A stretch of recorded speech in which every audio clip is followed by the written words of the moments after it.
Hey, welcome to another episode of Dan with SWI. Not Mark, Dan.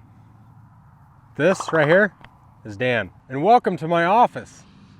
I have something fun we're going to talk about today.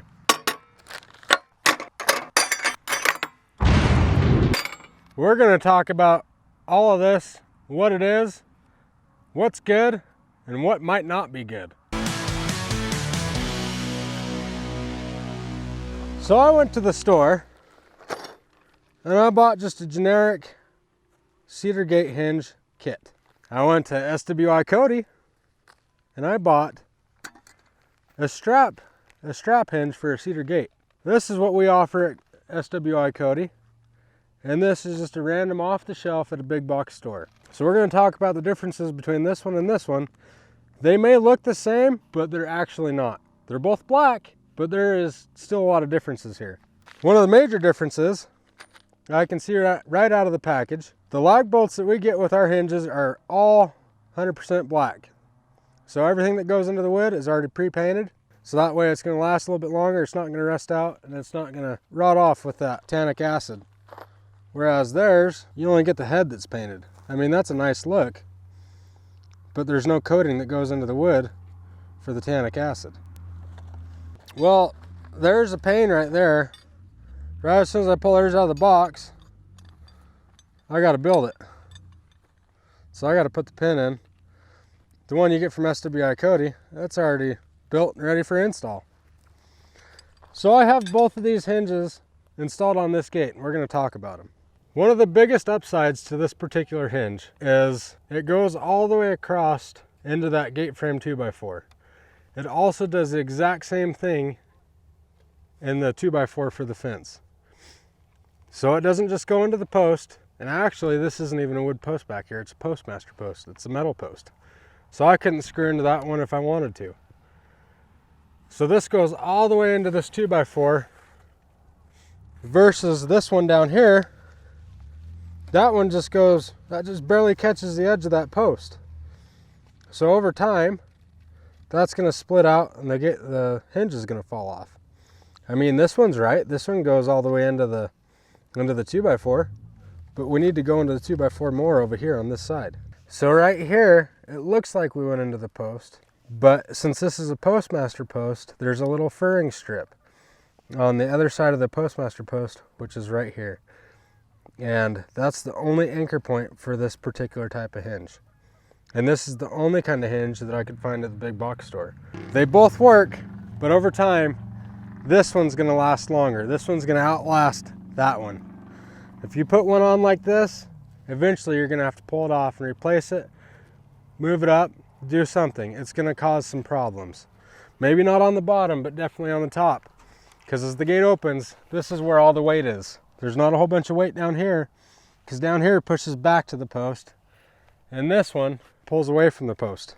So now that we talked about the hinges, let's talk about the latches. Here we have a latch that we got from SWI and Cody. A paddle latch, I believe is what they're called.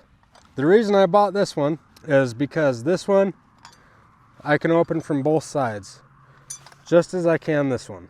This one looks like it's going to take me a lot more time to install versus this one. Let's go ahead and get this one on, and then we'll work on this one.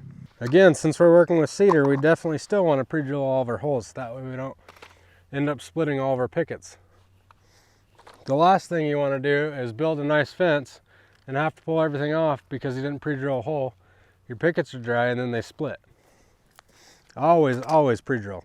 Here's all of our hardware that we get with that latch that we got from the big box store. Again, there's something to be said about the hardware that we're getting with both of these things. The latch that SWI Cody provided with for us comes with a nice lag bolt. The one that we get from the big box store, just a whole bunch of several little screws. Over time, I have a suspicion that this one's going to hold up to better wind. Again, still nothing's painted black. Right here, my hole doesn't even line up, so my gate needs to be a lot closer. So I'll need to drill my own holes into this. This is taking a lot of work. Are you done? I still gotta drill some holes over here. Okay, that's enough horseplay. Let's try this other latch that we got from SWI and Cody.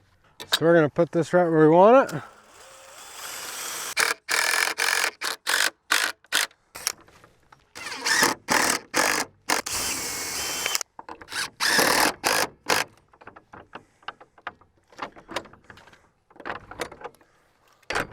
Not used to a gate with 2 latches. Well, we're not done yet though. We got to put a handle on it because they got a cute little handle, so we got to have one.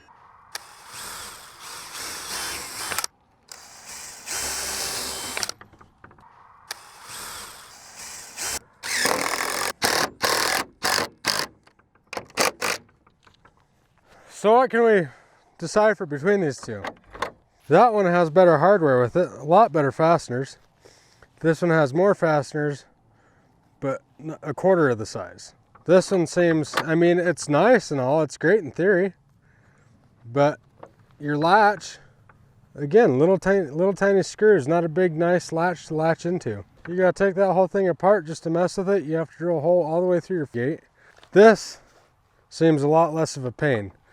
One other thing you can do with this one, you can lock it here. If you're worried about security, if you have kids, you got dogs, you're worried about them opening the gate, getting hit on the street, you can lock it here and you can lock it on the back side. Right there, you can lock it. As you open the gate, if you put something through there, you won't be able to open it if there's a lock in there. This one's lockable, this one is not. Now, if you're looking to make your gate idiot-proof to the point where you're like, how in the heck does that gate work? I mean, this does a good job by itself right here. But let's just throw 2 latches on there because you're like, oh my, which one is it? There we go. Got it. You, sir, have a good dang day.